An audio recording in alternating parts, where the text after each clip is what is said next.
ஒரு மான் ஓடிக்கொண்டிருக்கிறது. அங்கே ஒரு வேடன் அம்பை குறிவைத்துக் கொண்டிருக்கிறார். வேடனிடம் இருந்து தப்பித்து விடலாம் என்று காட்டை பார்க்கிறது. காடு தீப்பிடித்து எரிகிறது. திரும்பி பார்க்கிறது.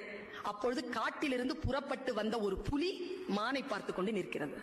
இந்த பக்கம் போகலாம் என்று இடது பக்கம் திரும்பினால வானத்தில் இருந்து பேர் இடி கேட்கிறது. அது காலெல்லாம் நடுங்க யோசிக்கிறது. அதனால் அடுத்த அடி எடுத்து வைக்க முடியவில்லை. காரணம், அது பிரசவ வலியில் இருக்கிறது. குட்டியை ஈனுவதில் தன்னுடைய கவனத்தை செலுத்துகிறது. அந்த சூழலை வேடன் பார்க்கிறார். அங்கே ஒரு புலி நிற்கிறது. இந்த பிரசவ வாடைக்கு புலி வந்துவிடக் கூடாதே என்று மனம் ஏதோ ஒன்று செய்ய தன் அம்பை சரியாக புலியிடத்தில் திருப்புகிறான் வேடன். புலியை அடிக்கிறான்.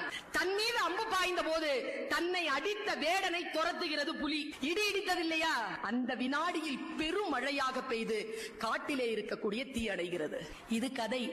சொல்லும் நீதி என்ன தெரியுமா? நீ உன் கடமையை முழுமையாக செய்தால் உன்னை சுற்றி இருக்கக்கூடிய பேராபத்துகளை இயற்கை பார்த்துக் கொள்ளும்.